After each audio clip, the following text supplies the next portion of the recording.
नमस्कार मित्रांनो, microbiology in Marathi या चॅनलमध्ये आपले स्वागत आहे. या व्हिडिओमध्ये आपण cytokine mediated cross regulation of T H subset हा पॉईंट आपण डिस्कस करणार आहोत. आणि या व्हिडिओमधले जे काही आपण टॉपिक डिस्कस करतो त्याच्या नोट्स ऑलरेडी मी टेलिग्राम चॅनलवरती अपलोड केलेले आहेत आणि त्याची लिंक मी डिस्क्रिप्शनमध्ये दिलेली आहे. तुम्ही ते नोट्स प्रेफर करू शकता. तर या व्हिडिओमध्ये आपण जे काही सायटोकाईन आहे त्याचं क्रॉस रेग्युलेशन कसं होतं टी एच सबसेटने ते आपण या व्हिडिओमध्ये डिस्कस करणार आहोत. तर चला तर माझा व्हिडिओ सुरुवात करूयात. Single cytokine slowly mediated by cross regulation of a T H subset. त्याच्यामध्ये मेनली TH1 आणि TH2 हे दोन सबसेट आहेत. जेणेकरून हे जे काही रेग्युलेशन घडून आणतात सिंगल सायटोकाईनचं रेग्युलेशन घडून आणलं जातं क्रॉस रेग्युलेशनद्वारे. The key aspect of this cross regulation is that the cytokine produced by one TH subset inhibit the function or development of other. तर ह्या प्रोसेसमध्ये काय होतं की दोघंही जे सब युनिट आहेत ते क्रॉस रेग्युलेट करतात एकमेकाला. ज्या वेळेस सायटोकाईनचं प्रोडक्शन होत असते, सायटोकाईन प्रोड्यूस असतं बाय वन TH सबसेट, म्हणजे एका वेळेस जर एका सबसेटने म्हणजे TH1ने जर सबसेट जो काही आहे त्याने सायटोकाईन प्रोडक्शन जर केलं तर मग TH2 हा जो काही दुसरा सबसेट आहे तो पूर्णपणे त्या फंक्शनला किंवा त्याचं डेव्हलपमेंट झालेल्या सायटोकाईनला पूर्णपणे इनिबिट करून टाकतो. म्हणजे क्रॉस रेग्युलेशन केलं जातं. जर TH1ने जर प्रोडक्शन केलं असेल तर त्याला TH2 हा पूर्ण इनिबिट करतो. आणि ज्यावेळेस TH2 जर एखादं सायटोकाईन प्रोडक्शन करत असेल तर त्याला TH1 हा जो काही सबसेट आहे तो पूर्णपणे त्याला इन्व्हिट करून टाकतो.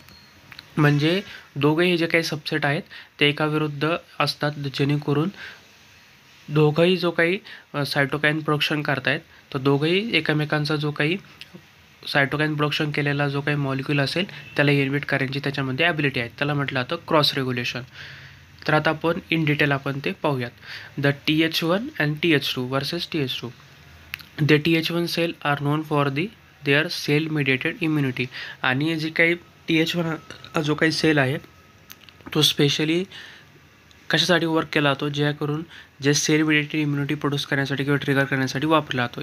जेणेकरून जे काही पॅथोजन वगैरे असेल म्हणजे जे काही सेलमध्ये आलेले जे काही पॅथोजन असतील त्याच्या अगेन्स्ट एक फाईट सिस्टम उभी करण्यासाठी किंवा त्याच्या अगेन्स्ट हे इफेक्टिव्ह आपल्याला पाहायला मिळतं. They primary secrete the interferon gamma. आणि प्रायमरी हे जे काही TH1 सेल आहे ते इंटरफेरॉन गॅमा हा जो काही मॉलिक्यूल आहे तो सिक्रेट करत असतात. दुसरा जो आहे TH2 cell are crucial for the antibody mediated immunity. आणि जो काही TH2 हा जो काही सेल आहे किंवा सबसेट आहे तो mainly antibody mediated immunity produce करण्यासाठी किंवा ट्रिगर करण्यासाठी वापरला जातो. जेणेकरून जे काही पॅरासाईट असतील त्याच्या अगेन्स्ट जे काही फायटिंग सिस्टीम उभी करण्यासाठी किंवा त्याच्या अगेन्स्ट एखादा इफेक्टिव्ह मॉडेल उभे करण्यासाठी वापरला जातो.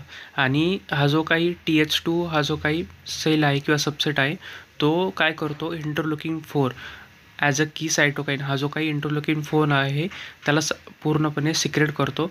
आणि असंच अजून एका जो काही इंटरलुकिंग 10 आहे त्यालासुद्धा हा जो काही सबसेट आहे तो पूर्णपणे सिक्रेट करत असतो. तर आता आपण इन डिटेल हे क्रॉस रेग्युलेशन कसं आहे ते आता आपण डिस्कस करूयात. तर सगळ्यात पहिल्यांदा आपण पाहिलं की TH1 सेल हा इंटरफेरॉन गॅमाला सिक्रेट करतो आहे. तर मग ज्या वेळेस त्याचं प्रोडक्शन होतं आहे तर त्यावेळेस काय केलं जातं, inhibit the proliferation of TH2 cell and suppress their interleukin 4 production. आणि काय करतं हा जो TH1 सेल आहे तो काय करतो, जे काही TH2 सेलने बनवलेलं जे काही प्रोडक्शन केलेलं जे काही इंटरलुकिन 4 हा जो काही मॉलिक्यूल आहे त्याला पूर्णपणे सप्रेस करतात किंवा त्याचं जे काही प्रोडक्शन आहे ते इनिबिट करतात.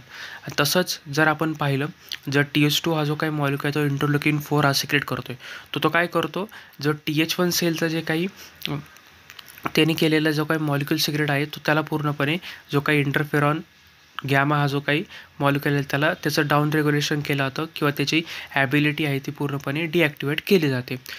आणि तसंच अजून एक ॲडिशनल प्लेयर आहे जेणेकरून जो काही TH2 हा जो काही आहे इंटरलुकिंग 10 हा काय करतो, जो TH1ची पूर्णपणे ॲक्टिव्हिटी सप्रेस करायला मदत करतो. जेणेकरून जो काही ट्रान्सफॉर्मिंग ग्रोथ फॅक्टर आहे from various cell can also at dampen TH1 आणि TH2 रिस्पॉन्स. आणि जेणेकरून हा त्याच्यात अजून एक जो TH2 जो सेल आहे तो काय करतो, इंटरलोकिंग 4ला सुद्धा सिक्रेट करतो, तसंच इंटरलोकिंग 10ला पण करतो, जेणेकरून पूर्णपणे TH1ची ही ॲक्टिव्हिटी ती पूर्णपणे तो सप्रेस करू शकेल. त्यासाठी सुद्धा 2 मॉलिक्यूल हा जो TH2 सेल आहे तो वापरला जातो. तर तुम्हाला आता समजलं असेल, एकदम सिम्पल आहे. एकदा लक्षात ठेवा, TH1 काय सिक्रेट करतो, इंटरफेरॉन गॅमा. तो काय इनिबिट करतो, TH2च्या इंटरलोकिंग 4ला. आणि इंटरलोकिंग 4 कोण सिक्रेट करतं आहे, TH2 सबसेट. आणि तो काय इनिबिट करतो आहे, इंटरफेरॉन गॅमाला, म्हणजे क्रॉस आहे.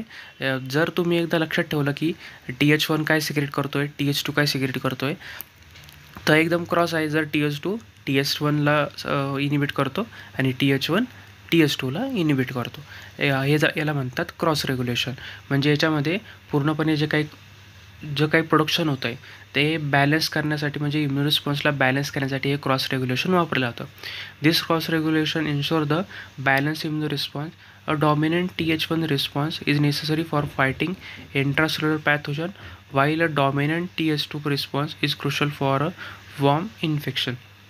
तुम्ही मगाशीच सांगितलं की जे काही TH1 हा जो काही रिस्पॉन्स आहे तो इंट्रासेल्युलर जे काही पॅथोजन असतील किंवा अँटीजन आलेले असतील सेलमध्ये त्याच्या अगेन्स्ट डॉमिनंट करतो. तसंच जो काही TH2 रिस्पॉन्स आहे तो वॉर्म इन्फेक्शन करण्यासाठी किंवा जे काही पॅरासाइट्स वगैरे असेल त्याच्या अगेन्स्ट वापरला जातो. The cytokine maintain this balance by inhibiting the opposing the TH subset.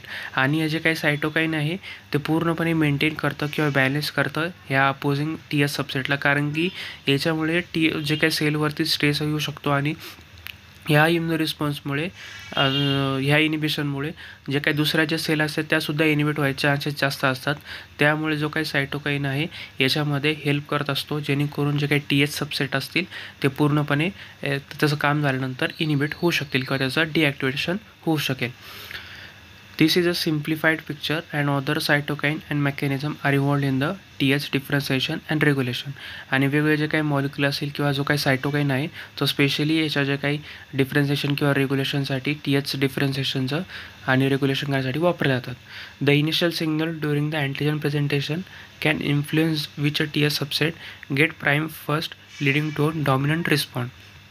आणि ज्या वेळेस एखादा अँटीजन तो सेलवरती प्रेझेंट होतो आहे, सेल सरफेसवरती, आणि तो एक इनिशियल सिग्नल पास करतो आहे जेणेकरून एक TH सबसेट प्रोड्यूस होतो. आणि ज्याला जो काही फर्स्ट TH सबसेट म्हणजे TH1 आणि TH2मधून जो पहिला सबसेट जो डायरेक्टली जनरेट होईल त्यालाच डॉमिनंट रिस्पॉन्स हा म्हटला जातो, जेणेकरून त्या पॅथोजनच्या अगेन्स्ट किंवा अँटीजनच्या अगेन्स्ट इम्युन रिस्पॉन्स जनरेट करून त्याला पूर्णपणे किल करण्यासाठी किंवा डिॲक्टिवेट करण्यासाठी वापरला जातो. तर एकदम सिम्पल आहे क्रॉस रेग्युलेशन. हे सायटोकाईन करतं जेणेकरून जे काही TH1 आणि TH2 जे काही सबसेट आहे त्याचं इनिबिशन होऊ शकेल. ज्यावेळेस त्याची गरज असेल त्यावेळेस त्याचा वापर होऊन, ज्यावेळेस त्याची गरज नसेल त्यावेळेस त्याला पूर्णपणे डिॲक्टिवेट करण्यासाठी जो काही सायटोकाईन आहे तो मदत करत असतो क्रॉस रेग्युलेशनद्वारे. तर या व्हिडिओमध्ये आपण जे क्रॉस रेग्युलेशन जे आहेत TH1चं आणि TH2चं ते आपण डिस्कस केलं. जर तुम्हाला माझा व्हिडिओ इन्फॉर्मेटिव्ह वाटला असेल नक्की व्हिडिओला लाईक करा आणि चॅनल सबस्क्राईब करायला विसरू नका. चला भेटूया पुढच्या व्हिडिओमध्ये.